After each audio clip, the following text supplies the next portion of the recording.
I mean, I remember in a recent discussion, you said that brand was killer in today's environment. Could you tell us a little bit more about why that's important in SEO? Yeah, so when people ask me, so you know those 2019 roundups or the future of SEO posts that everyone gets asked to do, I love saying that brand is the only ranking factor, mostly to wind up all my kind of friends that are more in the kind of, we'll call them empirical SEOs, not black hat SEOs. I think that's a horrible, slanderous word to use, so we don't like to use that sort of terminology. The reason why I say brand is because we're a relatively small boutique agency with a relatively modest backlink profile, but just by pushing all brand and not looking at, so when I say brand, I mean not direct response. There's no classic, we're making a video and we're pushing that and saying buy our stuff. We're not getting classic landing pages and funnels and all that sort of stuff. It's very much understanding core brand values and producing messaging that attaches to them. Sounds very fluffy, but when you start pushing that message, pushing that message, pushing that message, you need to realize that the people that are buying these services, especially SEO, especially B2B, these are sophisticated buyers. You don't need to hit them over the head with a sales message. They get it.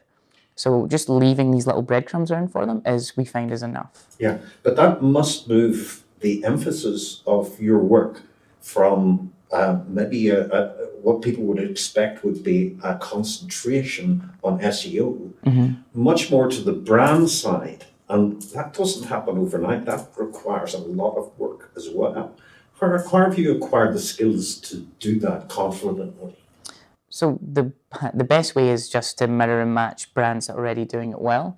I really love case studies from FMCG brands. So if you look at, like, imagine being the marketing guy and like you show up your first day and you get you work for Procter and Gamble and your first product and it's a toilet roll or a potato. Literally, like, the people are on TV creating advertising, creating brand around how this potato is better than that one, which is insane. But if you actually dive into that and start and take a step back and like, wait, so what is all the brand messaging behind this, and how are they able to take something that is relatively generic and boring and start making it exciting and attaching it to brand values? So for example, if I say, if you can think of like a toilet roll that's associated with an animal, you think of that dog, right? Yeah, of course, an analytics, of course. Right, exactly, and it's there straight away. If I say any sort of funny animal that's related to like car insurance, you think of the meerkat.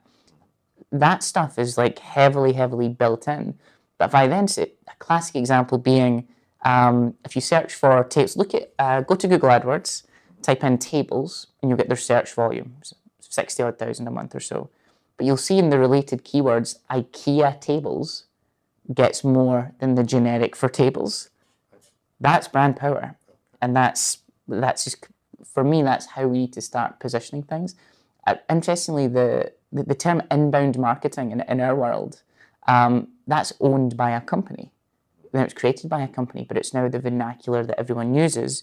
The moment you type in inbound marketing, you're going to a particular place. Yeah. So that's why brand has always been a big focus, and that's how I look at it. I always just try and think of, in SEO, we're very good at tactics, so we're very much tacticians in that we do this thing and then this thing and fix that thing, and it's all very building blocky. But we actually just take a zoom out approach and look at the strategy behind that. So it's the what are we doing, not the how we're doing it. Oh, okay, now in our audience are many people who are SEO agencies, and this must be a problem that they have to face up to. Mm-hmm. So how would you advise a traditional SEO agency to tackle this area, to start learning about brand? What do they have to do? So the first thing you need to start looking at is, so just let's break down what brand actually is. So it's a bunch of core values that are kind of aligned to a message.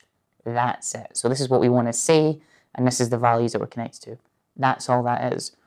Sounds a little fluffy, but once you actually wrap your head around it, and you can start seeing that manifest in written, audio, imagery, and everything is perfectly cohesive in one, it starts to become actually very easy to work it out. A classic example, we got some really great insight into the Guinness ad strategy and the Guinness brand strategy. They literally have in their brand strategy pictures of forests, pictures of race horses, nothing to do with Guinness.